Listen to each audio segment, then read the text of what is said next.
దళిత యువకుడిని చంపి door delivery చేసిన కేసులో మొత్తానికైతే కదలికి వచ్చింది. కేసు విచారణలో ప్రాసిక్యూషన్కు సహకరించేందుకు రాష్ట్ర ప్రభుత్వం ప్రత్యేక న్యాయవాదిని కూడా నియమించింది. ఈ కేసు డ్రైవర్ను తానే హత్య చేశానంటూ అనంతబాబు అంగీకరించినట్లుగా అప్పటి ఎస్పీ డిక్లేర్ కూడా చేశారు. అయితే నిందితుడు అప్పటి అధికార పార్టీ ప్రజాప్రతినిధి కావడంతో కేసు దర్యాప్తును నీరుగార్చేందుకు కొందరు పోలీసులు చక్రం తిప్పారు. కానీ బాధితులు 3 ఏళ్లుగా న్యాయ పోరాటం చేస్తూనే ఉన్నారు. తాజా పరిణామాలతో జడ్జిమెంట్ ఏ విధంగా ఉండబోతోంది అనేది ప్రస్తుతం ఆసక్తికరంగా మారింది. ఈ అంశం మీద కూడా షార్ట్ డిస్కషన్.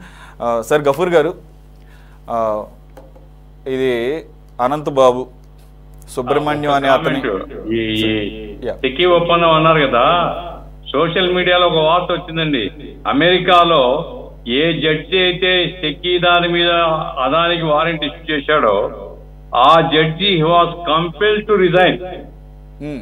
ఆయన రాజీనామా చేయాల్సిన స్థితి సృష్టించి బయటికి పంపించేశారు. కాబట్టి హౌ పవర్ఫుల్ అదాని అది. ఇప్పుడు మనం ఈ ముప్పాల సుబ్బారావు గారిని అనంతబాబు కేసులో సుబ్రహ్మణ్యాన్ని చంపిన కేసులో స్పెషల్ అసిస్టెంట్ టు ప్రాసిక్యూషన్ అనే పదవికి అంటే అది ఒక రకంగా ఒక కేసు, ఆ కేసు వరకు ఆయన గవర్నమెంట్ తరఫున వ్యవహరించడానికి అధికారం ఇవ్వడం. ముప్పాల సుబ్బారావు గారు మనందరికీ తెలుసు, చాలా కాలంగా పౌర హక్కుల సమస్యల మీద కానీ అట్లాగే రాష్ట్రంలో జరుగుతున్న అరాచకాల మీద కానీ ఆయన వచ్చి ఓపెన్ గా మాట్లాడేవాడు. ఏ భయం లేకుండా ఆయన్ను స్పెషల్ అసిస్టెంట్ ప్రాసిక్యూషన్ గా నియమించడం మాత్రం చాలా మంచిది. ఎందుకంటే సార్, ఈ అనంతబాబు అతను ఎవరో నాకు తెలియదు కానీ ఎంత పవర్ఫుల్ అంటే అతని జన్మదినానికి మొత్తం పోలీస్ అధికారులందరూ పోయి అతని ఇంటి దగ్గర పోయి సెల్యూట్లు కొట్టినారు. అవన్నీ ఏది మర్డర్ తర్వాత, మర్డర్ కంటే ముందంటే మనకు తెలియదు, ఎమ్మెల్సీ కాబట్టి పోయినారు అనుకోవచ్చు. మర్డర్ తర్వాత అతని ఇంటికి పోయి పోలీసు వాళ్ళు క్యూ కట్టి సెల్యూట్లు కొడుతున్నారంటే ఎంత పవర్ఫుల్ అతను అనేది అర్థం చేసుకోవాలి మనం. ఎందుకు ఈ రకంగా పెరిగాడు అంటే అధికారం చెప్పు చేతుల్లో పెట్టుకొని పైన ఉండేవాళ్ళు ఇతను మావాడు, ఇతని జోలికి పోవద్దు అనేటువంటి పద్ధతిలో క్లియర్ ఇన్స్ట్రక్షన్స్ ఇస్తేనే పోలీసు వాళ్ళు ఆ రకంగా సెల్యూట్లు కొడతారు. కాబట్టి అటువంటి అనంతబాబు మెడలు వంచాలి, అతన్ని చట్ట ప్రకారంగా శిక్షించాలి అంటే ఇప్పుడు ఉండేటువంటి కేవలం పబ్లిక్ ప్రాసిక్యూటర్ల మీదనే కాకుండా స్పెషల్ అసిస్టెంట్స్ తో కాస్త ఆ తల్లిదండ్రుల మీద సానుభూతి, సుబ్రహ్మణ్యం ఎవరైతే చనిపోయినాడో అతని మీద సానుభూతి, అంటే భార్య ఉంది, పిల్లలు ఉన్నారు, అతని తల్లిదండ్రులు ఉన్నారు, వాళ్ళ మీద సానుభూతితో ఏది ఏమైనా నిజాన్ని బయటికి తీసుకుని రావాలని పట్టుదలతో పనిచేసే వాళ్ళు ప్రాసిక్యూషన్ సహాయకారిగా ఉండడం చాలా అవసరం. ఆ రకంగా ముప్పాల సుబ్బారావు గారిని పెట్టడం మాత్రం మంచిది. ఇదేం కొత్తదేం కాదు, చాలా కేసులు ఇట్లా పెట్టారు కూడా. బయట ఉండేటువంటి అడ్వకేట్స్ తో కొంతమందిని ఈ కేసు వరకు ఆ రకంగా పెడతారు. కాబట్టి ప్రభుత్వం తీసుకునే చర్య మంచిదే. ఇక సుబ్బారావు గారు తన సామర్థ్యాన్ని మొత్తం ప్రదర్శించి అనంతబాబును కానీ, అనంతబాబు ఒక్కడే కాదండి తప్పు, అనంతబాబు నేను పోయి చంపినాను, అనంతబాబు ఒక్కడి పోయి సుబ్రహ్మణ్యం చెప్తాడు అనంతబాబును. ఎందుకంటే మీరు సుబ్రహ్మణ్యం బాడీ కూడా చూసినారు కదా, సుబ్రహ్మణ్యం కూడా ఏబుల్ బాడీ పర్సన్ అతనేమి అనంతబాబు పోయి చంపితే చావడానికి సిద్ధంగా లేడు. అతన్ని చంపడానికి కేవలం అనంతబాబు మాత్రమే కాదు, ఇంకొంతమంది ఉన్నారని, గాయాలున్నాయని ఇవన్నీ వచ్చినాయి పత్రికల్లో, అవన్నీ మూసేసినారు పోలీసులు. కాబట్టి ఇప్పుడు దాన్ని అంతా తవ్వి ఆ మొత్తం చార్జ్ షీట్ లో ఉండేటువంటి బలహీనతలని కూడా అధిగమింపచేసి ప్రాసిక్యూషన్ గట్టిగా నడపాలా. తప్పనిసరిగా దోషులు ఎవరైనా కావచ్చు, శిక్ష పడాలా. ఒక మనిషిని చంపి డోర్ డెలివరీ చేసేటువంటి ధైర్యం ఇంకోటి చేయకూడదు. అటువంటి పద్ధతిలో శిక్ష వేయించాలని నేను కోరుతున్నాను. ఎస్ గఫూర్ గారు. లక్ష్మణ్ గారు, నాకు తెలిసి ఐఎమ్ వెరీ ష్యూర్ మీరు కూడా ఖచ్చితంగా ఈ కేసుకు ముందు అనంతబాబు ఎవరో మీకు తెలిసి ఉండడు. ఎమ్మెల్సీ అనంతబాబు అని కూడా ఒక అతను ఉన్నాడా? అతను చూస్తే పెద్దల సభ అంట, ఎమ్మెల్సీ అంటే అంతే కదా సార్, మండలి అంటే పెద్దల సభే కదండి. మరి పెద్దల సభ అంట, ఈయన పెద్ద మనిషి, ఈయన ఆహార్యము, ఈయన వయసు, మరి చూస్తే ఫస్ట్ ఆశ్చర్యం అనిపించింది. ఇక తర్వాత చూస్తే గఫూర్ గారు అన్నట్టు మనం ఏదో అనుకున్నాం కానీ మనకు తెలియపోవచ్చు, కానీ అతను చాలా ఫేమస్ అని చెప్పేసి ఆ ఏరియాలో తర్వాత అర్థమైంది. ఎప్పుడు ఆయన పుట్టినరోజుకి ఫంక్షన్లకి పోలీస్ అధికారులు అటెండ్ కావడమే కాదు కదా సార్, ఆయన జైల్లో ఉండి బయటకు వచ్చినప్పుడు నేనే చంపానని ఒప్పుకున్నాడు కదా. జైల్లో ఉండి బయటకు వచ్చినప్పుడు అతనికి ఏర్పాటు చేసిన స్వాగత సత్కారాలతో మరోసారి షాక్ తిన్నాం మనం అందరం.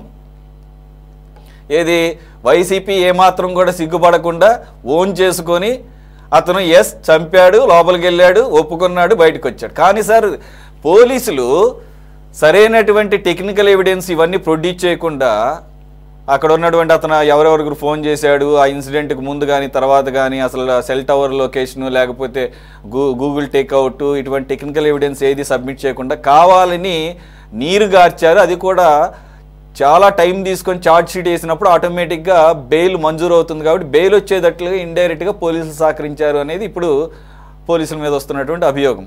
అప్పట్లో ఎస్పీఐ చెప్పాడు అతనే చంపాడని ఒప్పుకున్నాడని చెప్పేసి, మరి ఆ తర్వాత ఎవరు చక్రం తిప్పారో ఏంటో తెలియదు. ఇకపోతే గఫూర్ గారు అన్నట్లు నిజంగానే ఆ బాడీ మీద 30 పైన గాయాలు ఉన్నాయట. ఆ యాంగిల్లో చూస్తే అనంతబాబు ఒక్కడే చేసి ఉండకపోవచ్చు, ఇంకా చాలామంది ఉండడు. సో ఇది పూర్తి స్థాయిలో జరగాలి. ఇక్కడ ఆశ్చర్యకరమైన విషయం ఏంటంటే 10 నెలల తర్వాత ఇక్కడ కూడా మళ్ళీ అడగాల్సి వస్తుంది. ఎన్నిసార్లు అయినా అదే అడిగి 10 నెలల తర్వాత గుర్తొచ్చింది అనంతబాబు కేసు అనేది ఒకటి. అదేదో మరి వచ్చిన కొత్తలోనే చేస్తే కొంత పురోగతి ఉండేది కదా, ఆ ఫ్యామిలీకి కొంత రిలీఫ్ వచ్చేది. సార్ ఎలా చూడాలి సార్ ఇది? వైసీపీ అంత చక్కగా ఓన్ చేసుకోవడం, పార్టీ నుంచి బహిష్కరించకుండా, అతని పెద్దల సభకి అసలు ఎన్ని కావటం ఎప్పుడు ఎన్నికయ్యాడో తెలియదు, మరి అతనికి ఉన్న క్రెడిబిలిటీ ఏంటో అంత పెద్ద మనిషి ఏంటో తెలియదు. ఎట్లా చూడాలి సార్ ఇవన్నీ? చూస్తేనేమో బాడీని చంపేసి డోర్ డెలివరీలు చేసేస్తున్నారు వీళ్ళు. ఇప్పుడు రాజకీయ పార్టీలు ఎలా తయారయ్యి ఆ నాయకులు ఎలా ఉంటారు, వాళ్ళకి సంబంధించిన వాళ్ళు ఏ తప్పులు చేసినా కూడా దాన్ని సర్దుబాటు చేయటం అనేది జరుగుతుంది, కాపాడడం అనేది జరుగుతుంది. అదే వాడు తప్పు చేశాడు, దాన్ని మళ్ళీ ఎలా సమర్థిస్తాము, తప్పు చేశాడు కాబట్టి చట్టం తన పని తను చేసుకొని పోవాలి అని ఏ రాజకీయ పార్టీ కూడా ఇవ్వాలనుకోవటం లేదు. మావాడు కాపాడాలి. ఎందుకు కాపాడాలి? మనీ ట్రాన్సాక్షన్స్ విపరీతంగా ఉంటాయి. ఆయన ఏమి తక్కువ సమయంలో అతను ఎక్కువ సంపాదన చేశాడు అని అక్కడి ప్రజలు ఎవరైనా చెప్పారు. ఏం చేసి సంపాదించాడు, వెనక గాడ్ ఫాదర్ ఎవరు, ఇవన్నీ బయటికి తీయగలితే కదా. అధికారం ఉంది కాబట్టి వాళ్ళు ఏం బయటికి తీయకుండా అసలు అతన్ని ఎందుకు చంపారు, ఏ రీజన్, ఆ రీజన్ ఏమైనా పెట్టారా? పెట్టలేదు. డ్రైవర్ చంపాడు.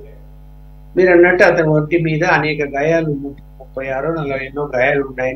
పోస్ట్ మార్టం రిపోర్ట్లు వచ్చినప్పుడు ఒక వ్యక్తి అంతగా కొట్టి చంపేస్తాడా? కాబట్టి ఇంకా ఎవరైనా ఇన్వాల్వ్ ఉండొచ్చు. ఆ విషయం ఏమి ఇన్వెస్టిగేషన్ చేయలే. 90 days ఛార్జ్షీట్ వేయలేదు. వేయకపోతే అరెస్ట్ అయినటువంటి వ్యక్తులకు ఆటోమేటిక్గా కోర్టు బెయిల్ ఛార్జ్షీట్ బెయిల్ మీద బయటకు వచ్చేసాయి. దర్జాగా తిరిగారు. ఇప్పుడు మళ్ళీ దాని మీద ఏదో ఇన్వెస్టిగేషన్ అనేసి కోర్టులు గట్టిగా వాదించాలని చెప్పి ప్రత్యేక న్యాయవాదన చేసే ఆయన కూడా అపాయింట్ చేసి ముందుకెళ్తున్నారంటే మసిపూసి మారేడుకాయే. అసలు విషయాలు బయటికి రాకుండా, ఇన్వెస్టిగేషన్ విషయాలు బయటికి రాకుండా, ఇక్కడ ఏదో ఒక ఆయన నియమించాము, ఆయన ఏదో గట్టిగా వాదిస్తాడు, ఏదో జరిగిపోతుంది కోర్టుల్లో అంటే, గత ప్రభుత్వం ఇన్వెస్టిగేషన్ లో ఎలాంటి ఆధారాలు లేకుండా కేసు ఛార్జ్షీట్ వేసేసినప్పుడు మళ్ళీ ఇప్పుడు ఏమి కొత్తగా వీళ్ళు తీసుకురాగలుగుతారు పోలీసు వ్యవస్థ అంటే నాకైతే నమ్మకం లేదు. ఏమి తీసుకురాలేరు, ఏమి బయట పెట్టలేరు. పెట్టేవాగా ఉంటే ఒక కేసు అని కాదు, ఇవాళ 10 నెలలు ఎన్ని కేసుల్లో సీరియస్ యాక్షన్లు తీసుకున్నారో, అంటే సెన్సేషనల్ అయ్యి వైఎస్ఆర్సీపీ దుర్మార్గం పనిచేసిందని ప్రజలంతా అనుకున్నటువంటి కేసులు ఎన్ని ఛేదించారు, ఎన్నిటి మీద చర్యలు తీసుకున్నారు అంటే మన మిత్రుడు తెలుగుదేశం మిత్రుడు చెప్పినట్టే అన్ని నడుస్తున్నాయి, ప్రాసెస్ లో ఉన్నాయి అంటున్నాడు. ఉంటాయి ప్రాసెస్, ఎప్పుడు మళ్ళీ 5 సంవత్సరాలు అయిపోతాయి అంతే. ఆ ప్రాసెస్ లోనే నడుస్తూ ఉంటాయి. వానో ఎన్నో టచ్ చేస్తారు, వాళ్ళకి బెయిల్ వస్తుంది, బయట హాయిగా తిరుగుతూ ఉంటారు, అయిపోతుంది. అందువల్ల ఇక్కడ సీరియస్ ఎఫర్ట్ పెట్టాలి. సీరియస్ ఎఫర్ట్ పెట్టాలి అంటే ప్రతి కేసు మీద సమీక్ష జరగాలి. హోంమంత్రి గారు చేస్తున్నారా? నేనైతే ఇప్పటి వరకు ఆమె సీరియస్ కేసుల మీద పోలీస్ అధికారులను పిలిచి సమీక్ష చేసినట్టు నేనైతే ఎప్పుడు వీడియోలో, విజువల్స్ లో కానీ టీవీలో కానీ చూడలేదు. మరి ఏమైనా చేసిందేమో తెలియదు. ఎవరు చేయాలి? అది ఆమె కదా చేయాలి. లా అండ్ ఆర్డర్ అంటే సీఎం దగ్గర ఉంటారు. ఈ కేసులన్నీ వ్యవహారాలన్నీ చూడాల్సింది ఆమె హోమ్ మినిస్టరే. హోమ్ మినిస్టర్ ఏంటి సెన్సేషనల్ కేసు. నేను రాష్ట్ర వ్యాప్తంగా ఉన్న 100 కేసులు నేను పరిశీలన చేయాలను, దాని మీద రివ్యూ చేయాలని చెప్పడం లేదు.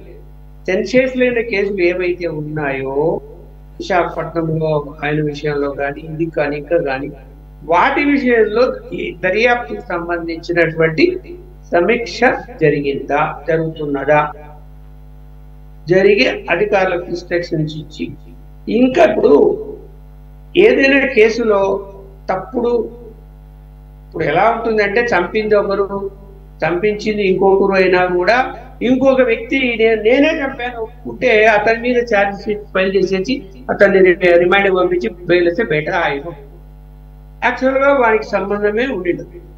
ఇది ఇప్పుడుగా నేను జర్నలిస్ట్ చూసినప్పటి నుంచి మా జిల్లా కడప జిల్లాలో అలాంటివే జరిగేది ఎన్నో చూశాను. కోర్టుల్లో కూర్చొని వాదనలకు విని ఒక కేసులో భరించలేక జడ్జి రూమ్ లోకి పోయి అయ్యో వాడు అసలు చంపనే లేదు, చంపింది ఎవడు, వాడు వానికి శిక్ష ఏదైతే వాడు చస్తాడేమనుకుంటాం ఏం కావాలని కూడా చెప్తాడు, దండం పెట్టి చెప్తాడు వాస్తవం తెలిసి.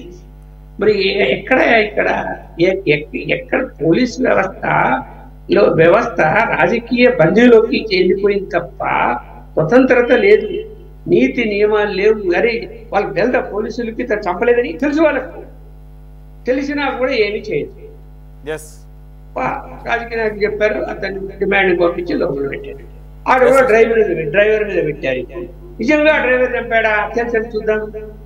ఎందుకు చంపాడు డ్రైవర్, అతనికి ఏం సంబంధం, వాళ్ళిద్దరి మధ్య ఎలాంటి గొడవలు ఉన్నాయి తేలాలి కదా.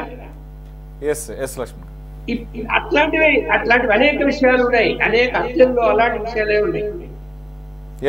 అవన్నీ తెలియక కాదు, తెలిసి రాజకీయ ఒత్తిళ్లకు లోనయ్యి కోర్టులు కూడా తప్పుదారి పెట్టేస్తారు. కోర్టులు ఏం చేస్తాయి, వాడు ఒకటి తీసుకొచ్చి ఈడే చెప్పాలి సార్. ఇప్పుడు ఏమైపోయింది, ఒక ముద్దాయి పారిపోతే పోలీస్ స్టేషన్ నుంచి వాని ప్లేస్ లో ఇంకొక తీసుకొచ్చి పెట్టి ఉప్పలక్ష్మణ్ అయితే ఎర్రన్న తీసుకొచ్చి నువ్వు కూడా ఉప్పలక్ష్మణ్ అని చెప్పరా అంటే వాడు కోర్టు నేను ఉప్పలక్ష్మణ్ అని చెప్తాను.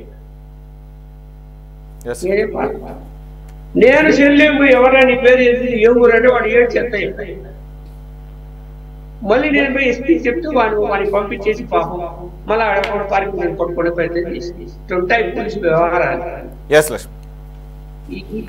ఇది రాజకీయ నాయకుల ఒత్తిళ్లు ఉండకూడదు. ఇట్లాంటి సెన్సేషనల్ కేసుల్లో ఇప్పుడు కూడా ఫ్రీడమ్ ఇవ్వాలి. ఇచ్చారా, ఇస్తే వాళ్ళు ఊరుకుంటారా? పోలీసు వాళ్ళు మస్తున్నారు, నిమిషాల మీద పట్టుకునేటువంటి శక్తి గల సామర్థ్యం గల పోలీసు వ్యవస్థ ఉంది. ఇప్పుడు లేదని అట్టి పొరపాటు ఉంది. కాబట్టి ఆత్మ సంపుకొని నమస్కారం ఎక్కడో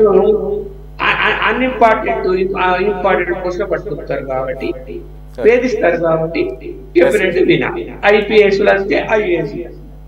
రైట్ సైదా గారు, ఇది ఒక 2-3 minutes మాత్రమే, ఎక్కువ టైం లేదు.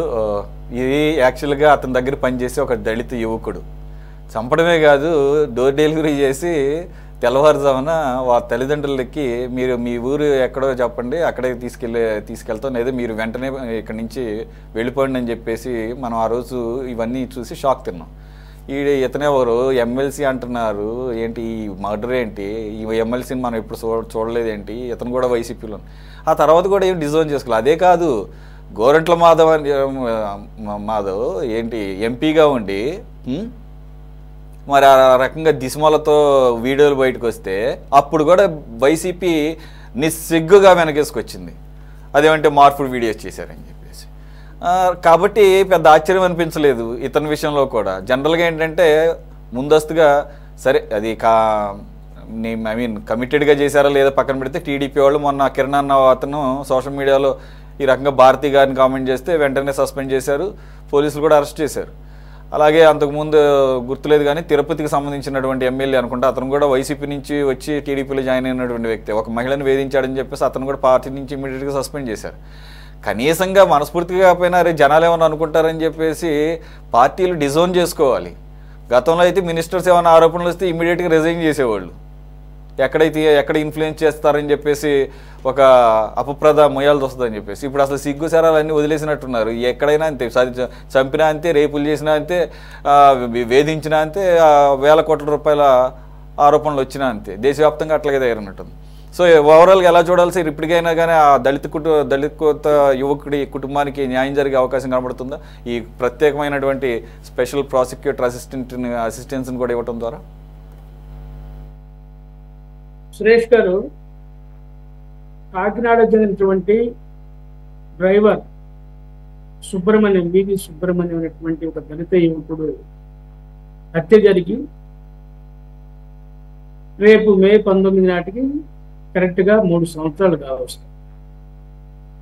ఈ కేసుకు సంబంధించి ఆనాటి అధికారంలో ఉన్నటువంటి వైసీపీ పార్టీ పెద్దల సభలో సభ్యుడైనటువంటి ఎమ్మెల్సీ అనంతబాబు స్వయంగా తానే చంపి డోర్ డెలివరీ చేసినటువంటి ఘటన ఆ రోజు సంచలనంగా మారిన విషయం మీకు తెలుసు. వైసీపీ ప్రభుత్వంలో అనేకమైనటువంటి సంచలనాత్మకమైనటువంటి ఘటనలు జరిగాయి, సంఘటనలు జరిగాయి. ఇందాక మీరు మీ కామెంట్స్ లో మీరు ప్రస్తావించారు, నేను వాటి విషయాలకు వెళ్ళదలుచుకోండి. ఒక దళిత యువకుడిని హత్య చేసి డోర్ డెలివరీ చేస్తే ఆనాటి ఎస్పీ ఈ అనంతబాబే స్వయంగా హత్య చేశాడని చెప్పి ప్రెస్ మీట్ లో చెప్తే ఛార్జ్ షీట్ వేయకుండా అతనికి బెయిల్ ఇచ్చేయడానికి సహకరించినటువంటి ఆనాటి పోలీస్ యంత్రాంగం మనం చూసాం.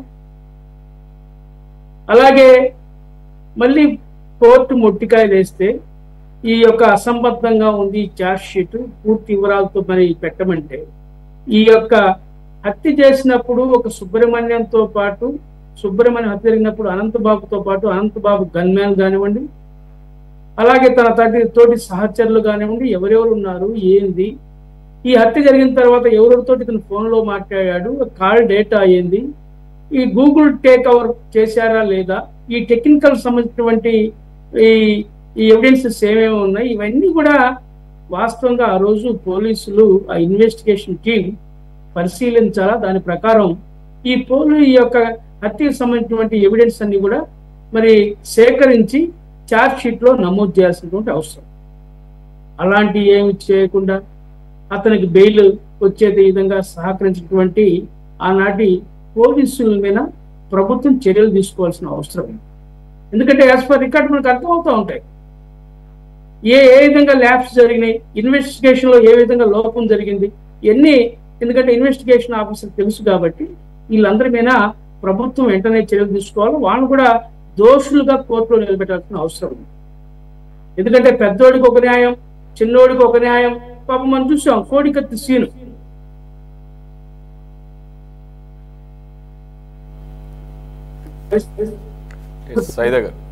ఈరోజు ఈ దళితుడు అనంతబాబు తల్లి నూకాలమ్మ, తండ్రి మనం చూస్తుంటే సత్యనారాయణ 3 సంవత్సరాల పాటు మరి పోరాటం చేస్తారు. న్యాయం కావాలని చెప్పి వాళ్ళు కొంగు పట్టుకొని ఇల్లు తిరుగుతూ ఉన్నారు. ఏ ప్రభుత్వం అధికారంలోకి వస్తే ఆ ప్రభుత్వం పెద్దలకు పోయి కలుస్తూ ఉన్నారు. ఈరోజు వాస్తవంగా మనం గమనించినట్లయితే ఇది ఒక మంచి పరిణామం. ఈరోజు సుబ్రహ్మణ్యం, మన ముప్పాల సుబ్బారావు గారు మనందరికీ సుపరిచితులు. ఆయన పౌర హక్కుల నేతగా, ఒక అభ్యుదయ భావాలైనటువంటి వ్యక్తిగా, మరి పేదలకి న్యాయం అందించేటువంటి ఒక మహోన్నతమైన లక్ష్యంతో పనిచేస్తున్నటువంటి వ్యక్తిగా ఈరోజు ప్రభుత్వం ఆయనకి ఈ యొక్క కేసులో ప్రాసిక్యూషన్ కోసం సహకరించే విధంగా అపాయింట్ చేయడం అనేది మంచి పరిణామం. దీన్ని మేము స్వాగతిస్తా ఉన్నాం. ఎందుకంటే ఈయన మీద ఒక నమ్మకం ఉంది. ప్రాసిక్యూషన్ ఏ విధంగా చేయాలా, ఏ విధంగా దోషుల్ని మరి శిక్షించాలా, ఏ విధంగా ఈ కేసుని నడపాలనేది ఆయనకు అన్ని విషయాలు తెలుసు కాబట్టి ఆయన చొరవ తీసుకుంటారని చెప్పి అనుకుంటా ఉన్నా. అలాగే మరి ప్రభుత్వం కూడా ఎవరైతే ఈ కేసుని దాచిపెట్టారు, ఎందుకంటే ఆయన విషయం చూస్తే నిజంగా అనంతబాబుని ఒక హంతకుడిని జైలు నుంచి రిలీజ్ అయితే స్వాతంత్ర సమరవేదుడిని ఊరేగించినట్టు ఊరేగించారు. దళితులందరూ అక్కడ ఉన్నటువంటి ఆదివాసీ బిడ్డలు, అడవి బిడ్డలు ఈ యొక్క వ్యతిరేకిస్తా ఉంటే వాళ్ళందరినీ పోలీసులు తీసుకెళ్లి అరెస్ట్ చేసి, హౌస్ అరెస్టులు చేసి, ఇతనికి మాత్రం రెడ్ కార్పెట్ వేసి ఈ యొక్క స్వాగతం పలకడానికి మరి వైసీపీ కార్యకర్తలందరూ కూడా ఆ రోజు పెద్ద ఎత్తున మోహరించారు. అలాగే మీ మాటలో చెప్పినట్టుగా ఆయన బర్త్డేకి సిగ్గు ఎగ్గు లేకుండా కాకి డ్రెస్ వేసుకున్నటువంటి పోలీసోడు పోయి అతను సెల్యూట్ కొట్టాడంటే ఇంతకంటే దుర్మార్గం ఉందా? దీన్ని బట్టి ఈ సమాజంలో ఉన్నటువంటి పేదలకి దళితులకి ఆదివాసీ బిడ్డలకి ఏం న్యాయం జరిగిందని చెప్పి అనుకోవాలో ఒకసారి మీరు ఆలోచన చేయండి. ఏమాత్రం ఈ ప్రభుత్వానికి వాళ్ళ మీద నమ్మకం ఉంటే ఈ యొక్క కాకి గుడ్డ వేసుకొని ఒక నిందితుడికి సలాం కొట్టినటువంటి దొంగల్ని మీరు ఛార్జ్షీట్ వాళ్ళ మీద మీరు షోకాజ్ నోటీస్ చివరిని కోరండి, చేతకి వాళ్ళని సస్పెండ్ చేయండి. మీరు ఏ నమ్మకం మీద భరోసా పెట్టుకుని మీకు ప్రజలు ఓట్లు వేయాలి? మీకు ఎందుకు వేశారు ఓట్లు? వాళ్ళని అర్హతకు పాలండి కదా మీకు ఓట్లు వేసింది. మీరు ఎందుకు చేయరా పని? సురేష్ గారు నిజంగా ఇది చాలా దుర్మార్గం. అయితే ఇప్పటికి కూడా దళిత సంఘాలు కోరుతా ఉన్నాయి, దీని మీద సిట్ ఏర్పాటు చేయండి, ఫాస్ట్ ట్రాక్ కోర్టు ఏర్పాటు చేయండి అనేది కూడా వాళ్ళు కూడా కోరుతా ఉన్నారు. దీన్ని కూడా ఆలోచించాలా. సరే, ఎనీహౌ ఏది ఏమైనా మన ముప్పాల సుబ్బారావు గారిని ప్రాసిక్యూషన్ కోసం స్పెషల్ న్యాయవాదిగా అపాయింట్ చేసినందుకు మరొకసారి మేము ధన్యవాదాలు చేస్తా ఉన్నాం. ఈ కేసులో విజయం సాధించాలా, అలాగే సుబ్రహ్మణ్యం కుటుంబానికి న్యాయం జరిగే విధంగా ఇచ్చారని చెప్పి మన ఛానల్ ద్వారా మనం కోరుకుంటున్నాం. సార్, శరత్ గారు కంక్లూడ్ చేసేయండి ప్లీజ్. మొత్తానికి అయితే we to welcome the gesture of including him, Muppala Subbarao గారిని దీంట్లో ఇంక్లూడ్ చేస్తున్నందుకు. సో ఇక దాంతోనే అవుతుందా అంటే లక్ష్మణ్ గారు చెప్పినట్లు ఆల్రెడీ ఛార్జ్ షీట్లో అనేక లోపాలు ఉన్నాయి అంటున్నారు. మొత్తానికైతే ఒక దళిత యువకుడి యొక్క కుటుంబానికి సంబంధించిన వ్యవహారం ఇదే కాదు. మీరు కనుక నిజంగా దృష్టి పెడితే ఇప్పటికే లేట్ అయింది, 10 నెలలు అయిన తర్వాత ఇది మరి ఓకే, మరి దానికి ఉన్న ఇఫ్స్ అండ్ బట్స్ ఏంటని మాకు తెలియదు. కానీ అలాగే డాక్టర్ సుధాకర్ గారి వ్యవహారం ఉంది, అది కూడా అంతే. చాలా అన్యాయంగా ఆయన చనిపోవడానికి కారణమైంది గత ప్రభుత్వ హయాంలో తీసుకున్నటువంటి పోలీసులు దుందుడుకు చర్యలు. డాక్టర్ను పట్టుకొని పెడరెక్కలు విరిచేసేసి బట్టలు ఓడదీసి రోడ్ల మీద అలాగూ పిచ్చోడి కింద ముద్ర వేసి చేసినటువంటి వ్యవహారం. ఇటువంటివన్నీ బయటికి తీసుకురావాల్సిన అవసరం ఉంది. కాబట్టి ప్రజలు వీటిని కూడా గమనిస్తారు. మీరు అవన్నీ చెప్పి అధికారంలోకి వచ్చేటప్పుడు దళితులకి అన్యాయం చేశాడు జగన్మోహన్ రెడ్డి అని అంటూ మరి ఇటువంటి కేసులు చాలా ఉన్నాయి. మరి వాటన్నిటిని కూడా ఫాస్ట్ ట్రాక్లకు తీసుకురావాల్సిన అవసరం కనపడుతుందేమో. క్విక్గా కంక్లూడ్ చేయండి సార్. సార్, దళిత యువకుడు సుబ్రహ్మణ్యం ఎవరినైతే అనంతబాబు డోర్ డెలివరీ చేశారో వారి తరఫున ఖచ్చితంగా కూటమి ప్రభుత్వం న్యాయం చేసేదానికే special assistants to public prosecutor గా మన ముప్పాల సుబ్బారావు గారిని నియమించడం జరిగింది. ఇందులో ఆల్రెడీ ముప్పాల సుబ్బారావు గారు కొన్ని వ్యాఖ్యలు చేశారు. ఎందుకంటే 31 ఘాట్లు పడిన తర్వాత ఆ 31 ఘాట్లు అనంతబాబు ఒక్కడే పొడిచాడా అని అనేది అది క్లియర్ కట్ గా కనిపిస్తుంది. ఎందుకంటే పోలీస్ ఇన్వెస్టిగేషన్ అనేది ల్యాబ్స్ అనేది అక్కడ ఉంది. సో అవసరమైతే ముప్పాల సుబ్బారావు గారు తనకున్న ఎక్స్పీరియన్స్ తోటి వీటన్నిటితోటి రీఇన్వెస్టిగేషన్ కూడా అడిగే అవకాశాలు కూడా ఉన్నాయి రాబోయే రోజుల్లో. సో ఆ రీఇన్వెస్టిగేషన్ అనేది ఏదైతే ఉంటుందో అప్పుడు తగిన చర్యలు తీసుకొని, ఎందుకంటే ఫస్ట్ వాళ్ళు ఇచ్చిన ఛార్జ్ షీట్ ఎప్పుడైతే మనకి 2022 ఆగస్టులో ఛార్జ్ షీట్ వేశారో ఆ ఛార్జ్ షీట్ ని కోర్టే డిస్మిస్ చేసింది. ఆ కోర్టులో డిస్మిస్ అయిన తర్వాత మళ్ళీ ఏప్రిల్ 2023లో ఇంకొక ఛార్జ్ షీట్ వేశారు. ఆ ఛార్జ్ షీట్ లో కూడా ఇందాక మీరు రిమార్క్స్ లో చెప్పినట్లుగా ఎక్కడా కూడా సెల్ టవర్ లొకేషన్స్ కానీ, ఈయన హత్యకి ముందు కానీ తర్వాత కానీ ఎవరెవరితో మాట్లాడాడు, ఏం మాట్లాడాడు, ఆ కాల్ హిస్టరీ కావచ్చు, లేదు అని అంటే ఆ గూగుల్ టేక్అవుట్ లొకేషన్ హిస్టరీ కావచ్చు, గన్మెన్స్ విషయాలు కావచ్చు, ఇవేవి కూడా ఆ సీసీటీవీ ఫుటేజెస్ కానీ అవి ఎక్కడా కూడా అందులో మెన్షన్ చేసిన పరిస్థితి లేదు. క్లియర్ గా తనకి బెయిల్ రావడం కోసం ఇందాక మన సైదా గారు చెప్పినట్లుగా అక్కడ ఉన్న పోలీస్ అధికారులు, ఎస్పీ డిఎస్పీ వాళ్ళ సహకారం ఖచ్చితంగా ఉంది. అందుకనే ఛార్జ్ షీట్ అనేది వేయకుండా ఇతనికి బెయిల్ వచ్చేటట్లుగా సహకరించారు. వీటన్నిటిని కూడా ఖచ్చితంగా రీఇన్వెస్టిగేషన్ ప్రాసెస్ అనేది ముప్పాల సుబ్బారావు గారు ఖచ్చితంగా ఆర్డర్ చేస్తారని మాకు కంప్లీట్ విశ్వాసం ఉంది. ఆయన రిక్వెస్ట్ చేసిన వెంటనే కోర్టుకి అఫిడవిట్ వేసిన తర్వాత ఖచ్చితంగా దీన్ని ముందుకు తీసుకెళ్తుంది. దాంతో పాటుగా ఏంటంటే ఆల్రెడీ మీరు ఇందాక చెప్పినట్లుగా సుధాకర్ గారు, డాక్టర్ గారు, వారి మాతృమూర్తిని మన అనిత గారు కలవటం జరుగుతుంది. వారు కూడా అపాయింట్మెంట్ ఒకసారి అడిగిన తర్వాత వద్దమ్మా మేమే వచ్చి మిమ్మల్ని కలుస్తాము అని చెప్పడం కూడా జరిగింది. వారి ఇష్యూ కూడా వీలున్నంత త్వరగా డీటెయిల్డ్ గా ఇన్వెస్టిగేషన్ అనేది కావచ్చు ఇవన్నీ తీసుకొని ఎక్కడా కూడా ఇక కోడికత్తి శ్రీను విషయం కూడా మనకి ఇన్ని రోజులు ల్యాబ్స్ జరుగుతాయి. ఇక్కడ జగన్మోహన్ రెడ్డి అనే మనిషి ఏ కోర్టుని గౌరవించే మనిషి కాదు, న్యాయస్థానాన్ని గౌరవించే మనిషి, లేక ఐపీసీ చట్టాలను గౌరవించే మనిషి కాదు. అందువల్లే ఇవన్నీ డ్రాగ్ అయినాయి ఇదివరకు. బట్ ఇప్పుడు ఆ సిచ్యువేషన్ ఉండదు. ఖచ్చితంగా ఏంటంటే శ్రీనివాస్ కూడా సముచిత న్యాయం తొందరలోనే జరగబోతుంది అని నేను పూర్తిగా నా నమ్మకం విశ్వాసాన్ని మీకు తెలియజేస్తున్నానండి. Right sir, thanks for joining Sharath Chowdary garu, Saida గారు, గఫూర్ గారు అండ్ ఉప్పా లక్ష్మి గారు. ఇది వాళ్ళ టాప్ డిబేట్. మరో అంశంతో మళ్ళీ కలుద్దాం. Stay tune to city 24/7.